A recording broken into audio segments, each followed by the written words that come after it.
living and dead who did these things, we dedicate this program, The Dambusters, presented by the author himself, Paul Brickhill, dramatized by Maurice West, an Australasian radio production.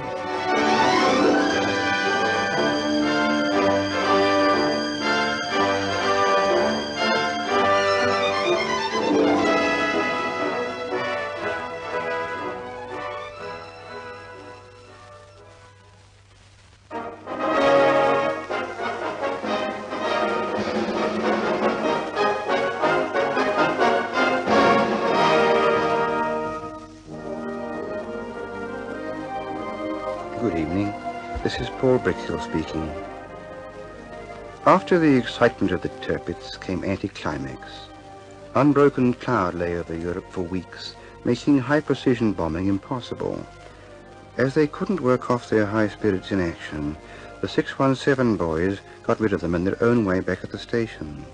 They didn't realize that Cochrane was preparing another shock for them, although by this time it was a shock they should have been used to. It's true, chaps. I'm going. That's what the gentleman said. I mustn't strain the luck too far, so I'm grounded. Oh, well, it's fair enough from your point of view, Skipper. 4 DSOs and 2 DFCs is enough gongs for any man to collect. But what about the squadron? Well, chaps, I don't know. Cochrane doesn't know either. When I saw him at headquarters, he told me he was a bit stuck. There was nobody on the list who really appealed to him. Well, that's a pretty lookout, isn't it? 617, the crack squadron, the boys who sank the Tirpitz. No, fellas. No, look, I'm serious. Listen, and the next CO they send us will be some lousy crock that Bomber Command wants to get rid of. Listen, chaps, now, for Pete's sake, quit binding about it. Cochrane's never let us down yet, has he? Well, no, but there's always got to be a first time. Besides, Cochrane himself admits he's scraping the bottom of the barrel. Come in. Good of you to see me at such short notice, sir. What's it? Forgive me, I'm a little preoccupied. You're Farquhar, aren't you? Air Commodore Farquhar? That's right. Yes, I had your call. You didn't mention what you wanted to see me about.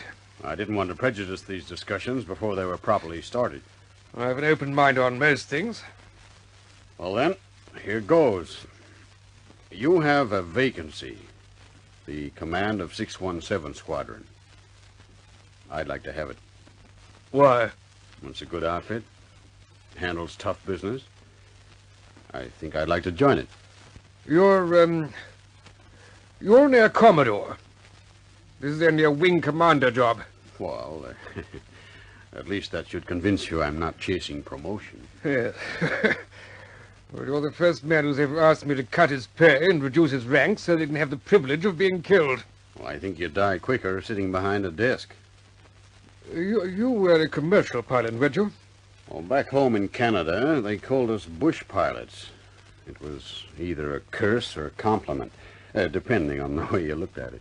Yes, but I'll take a look at your record. In view of your present rank, I imagine it'll bear close inspection. There is one thing, however. Yes, sir. 617 isn't an easy squadron to handle. They're a little above themselves. A little conscious of their reputation. A little jealous of trespass. They regard themselves as an elite, which they are. Mm-hmm. They tend to make things tough for the newcomer. They did it at Cheshire, and they did it at Tate. Well, I guess if I can take what they hand me, I guess they'll take what I give them. Yes, well, that's sound enough. I'll be quite frank with you, Farquhar. I searched my list for a man to take this job, and you're the first one who recommends himself to me.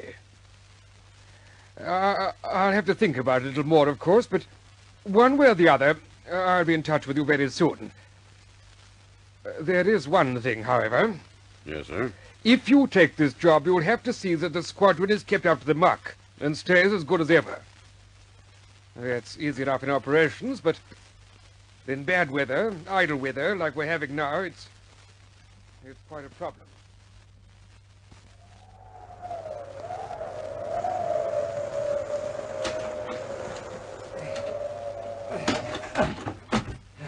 Sorry to be late, sir. I had a bit of a job getting here. That wind's a tearing gale. Well, Chiefy, what are the boys doing? Oh, well, sir, half of them are doing PT in the oil. The other half are shoveling snow off the runway, sir. Are they happy? Well, sir, I wouldn't exactly say that we're happy, but they are very busy. Also, they're in better condition, sir, than they've been for a little while. Good work, Chiefy. Yeah, but I wish this damned weather would break. Then we could give them some real work again. Yes, sir, quite agree. Well, any further orders, sir? Yeah. PT tomorrow morning as usual. Lecture at 1100.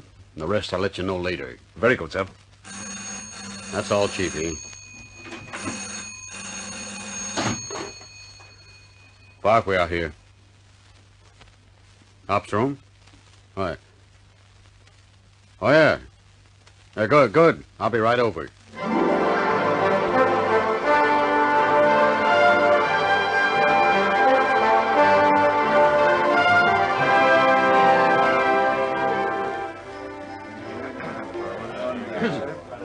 All right, chaps, all right. Look, I know you've been sitting about for weeks now, waiting for the weather to clear, but... Hey, break it down, Skipper. Been waiting for the weather, but we certainly haven't been sitting down. Okay. I'll buy you a beer on that when you get back. The weather is a couple of points better than bad, so they've given us a job. It's here. Bergen again, eh? You bet pins. Piece of cake. According to the reports on your last job, it should be. But this time, there's another factor. Fighters. Well, that's unusual. I thought maybe... It's unusual, but logical enough. The U-boats are Germany's last effective weapon of attack. So she's going to protect them with everything she's got. Intelligence reports say simply, expect fighter opposition. Could be in strength. Well, that tells you as much as it tells me. No chance of fighter cover for us. Not a hope. Too far. Besides, they need them in Europe. Or so they tell me. Now, you know the target layout.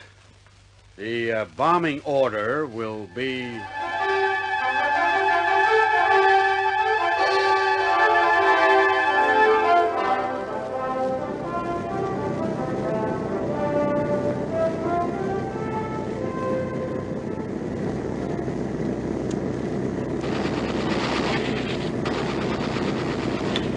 This is later. Bomb as ordered. Then stick around and give the boys a hand with the fighters. Over. Let me know what goes on, fellas. I'm going up for a crack at that. Flyers boat is skipper straight into the sea. Hell, they're going for Nicky Ross. 3 of them. They're cutting him to bits. Dive, Nicky, dive. God, 3 engines on fire. He's spinning, skipper. He can't pull out. He can't. Hello, Eder. Port is on fire. Practically no fore and aft response. I'll bail out the boys and see if I can keep her flying a little longer, over. Good luck, boy. Hold it. Hold it a minute. They're breaking off. Over. I don't know whether she'll hold together, but I'd like to take her home. Give it a go, boy. But leave yourself a margin. Keep in touch. Over.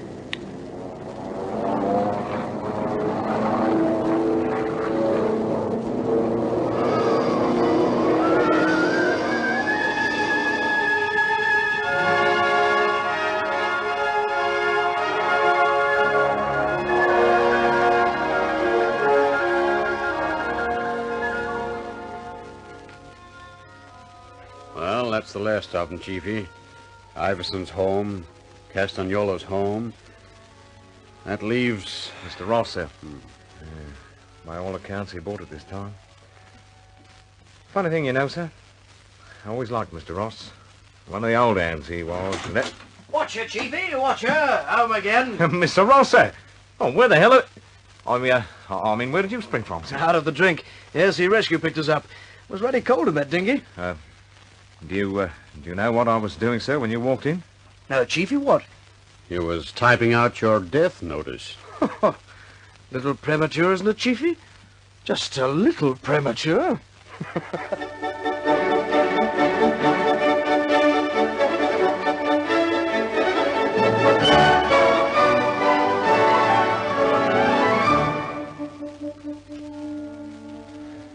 Well, Wallace, how's the big fellow going?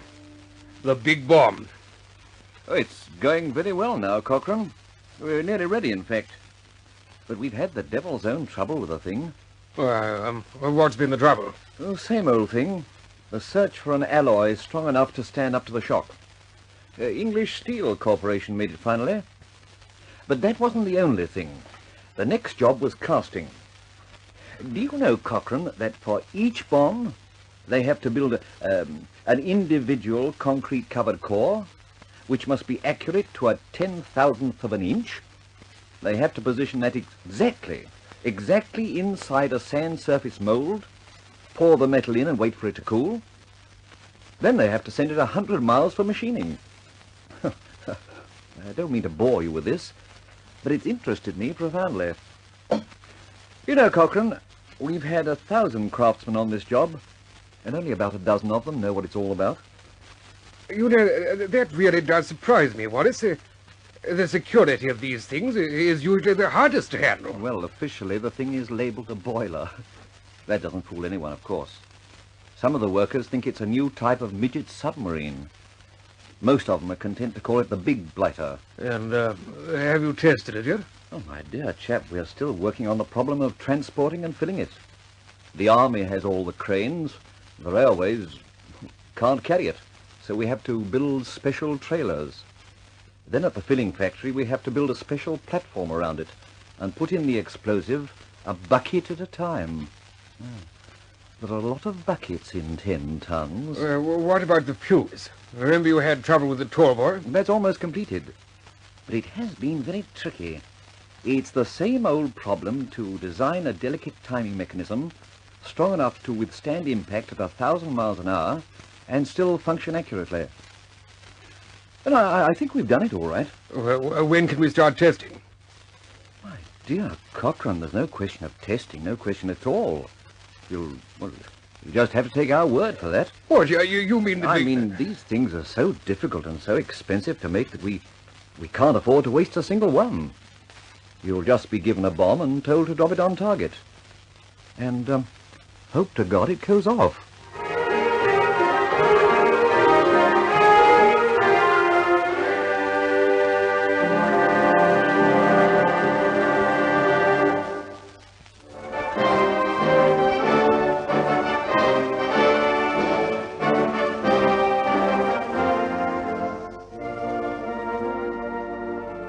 As usual, Cochrane let no one know of the excitement he was feeling now the big bomb was almost a reality.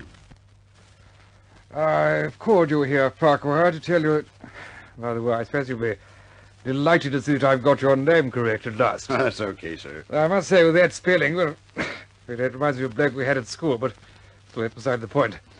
I called you here to tell you that as soon as the weather clears, you'll be undertaking a rather unusual operation. Yes, sir.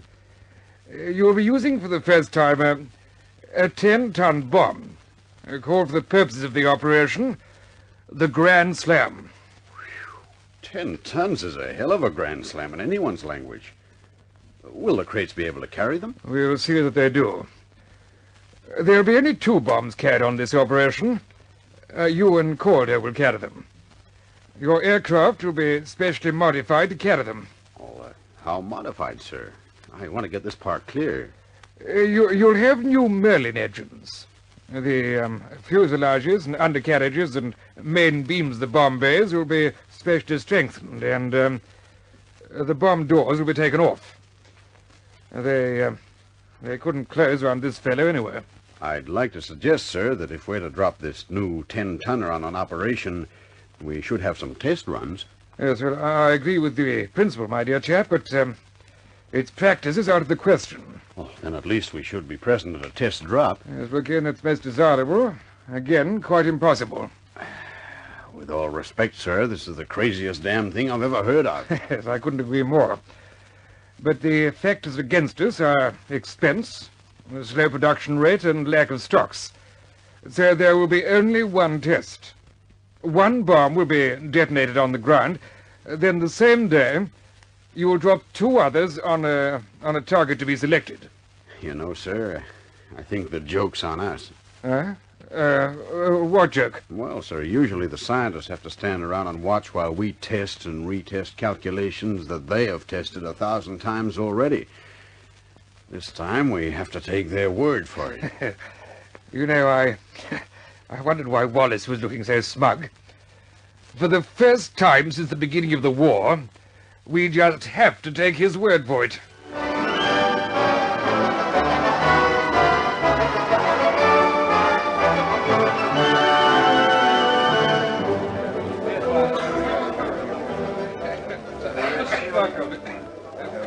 Now, tonight's operation is important in itself, but it is also important as a piece of training for an operation which will be carried out in the near future.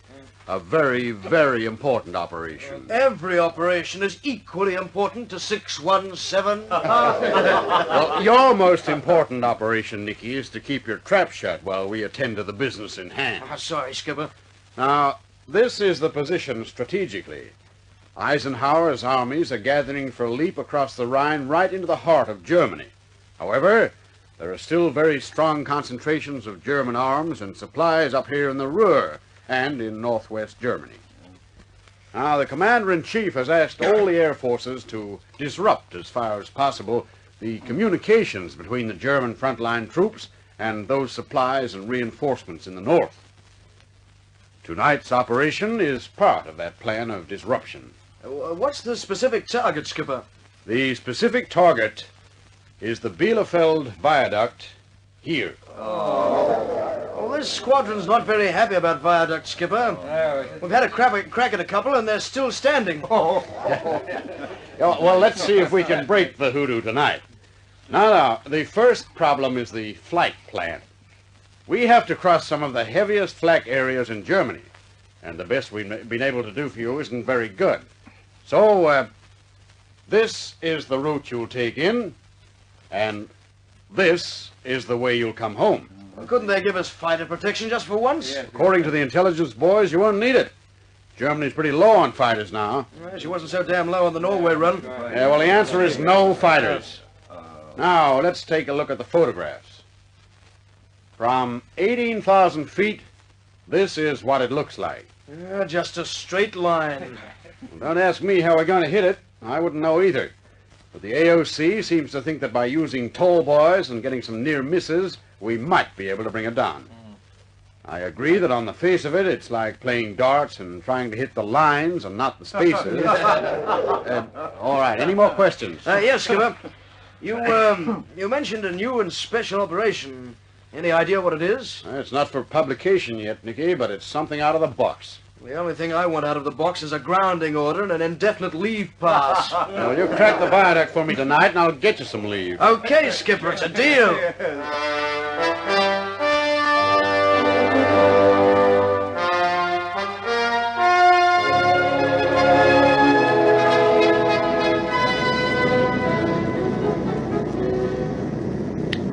This is Eder calling Ash Sugar. Come in and bomb Nicky over. Coming in, Skipper. One eye on the target, one on the leave pass. Over. Keep both eyes on target. Good luck.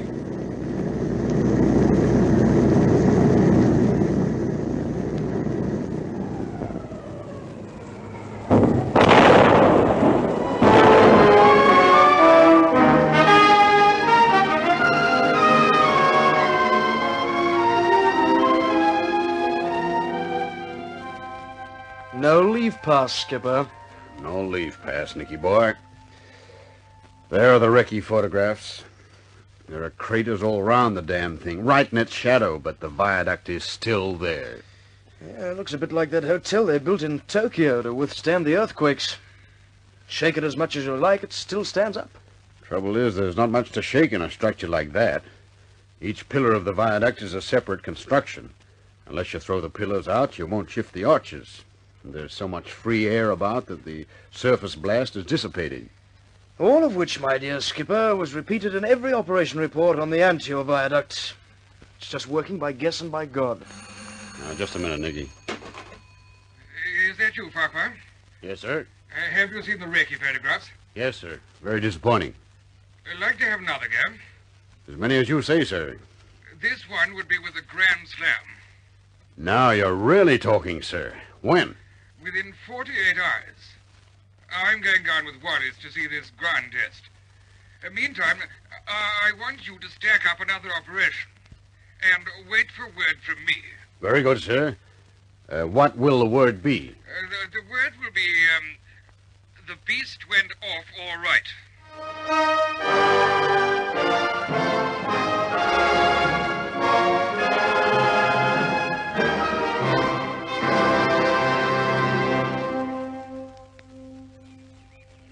It's a lovely day, Wallis. Yes. Yes. A little unseasonable, though. Well, if the weather holds, we'll christen the Grand Slam tomorrow. Well, let's not rush it, my dear chap. After all, we haven't had the test yet. I seem to remember, Wallis, that it was you who deprecated the idea of a test. I seem to remember that we had to take your word for it. Oh. Well, you must admit, Cochrane, I've had so few victories over your people that even a Pyrrhic one is something. By the way, what target are you trying this on? The Bielefeld Viaduct. Viaduct, eh? Oh, that's interesting, very interesting. In the case of a viaduct, of course, a great amount of the shock wave is dissipated. But it's a splendid test. A splendid test. I couldn't have asked for anything better. We've had one crack at it with the Tor boys. We got several near misses, but the structure wasn't damaged. Get the same near misses with this big fellow, and I'll guarantee a result. What's the delay? Last-minute adjustments to the fuses. Also, we've had a certain amount of trouble with the positioning of the camera. We're using the same trick as before, photographing through a mirror. But we've been having some difficulty with the refraction. Shouldn't be long now. Yes, it's been a long time, Wallis. A long time. When I look back on it, it all seems to have gone all too quickly. But when I remember the frustration and the hopelessness of those first months, I don't think I'd care to go through them again. Tell me, Wallis, as a scientist diverted from creation to destruction, where do you see your own future? You touch a nerve that's given me many sleepless nights, Cochrane. In one sense, my work will not change very greatly. I shall still be occupied with problems of applied science, aerodynamics and supersonics, stresses and strains. But I shall never again be able to divorce my researches from their possible consequences. I shall never again be able to sit in the lotus bower of the pure research worker and quit myself of any responsibility for the use or abuse of my researches. I may not be able to control them. It's one of the facts of life that no man can control the use of the knowledge which he gives to the human race. But at least I shall try to have a voice to write a commentary in the margin of my researches, so that those who use them may do so with profit to themselves and to their fellows. It sounds odd, doesn't it, in the face of that shining monster over there? But it's sincere nonetheless. You see, Cochrane, that's what I've been doing, I and men like me, creating monsters and handing them over to men like you. Yes, and I, in turn, hand them to men who might be my own sons. God, what is it? It's a tangled world. We are both tired. Come on, let's get this over with.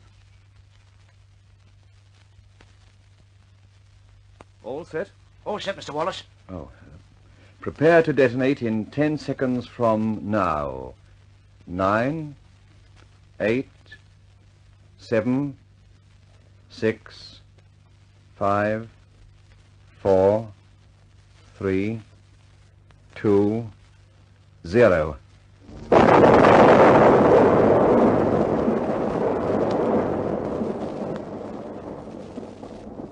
Well, that's it, Cochrane. The Grand Slam. As you say, Wallis. That's it. May I use this phone? Go ahead.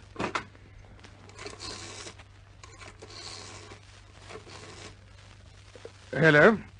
Toll? I want you to give me an immediate priority call to the Air Force station at Woodhall Spar. Yes, that's right. Woodhall Spar. Now, the person I wish to speak to is Wing Commander Farquhar. Yes, Farquhar. The caller is Air Vice Marshal Cochrane. Thank you very much. I'll hold on. Are the boys all ready to go?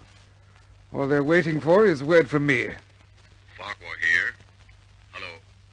Hello. Hello, Farquhar. This is Cochrane here. Yes, sir. I just thought I'd tell you. The beast went off all right.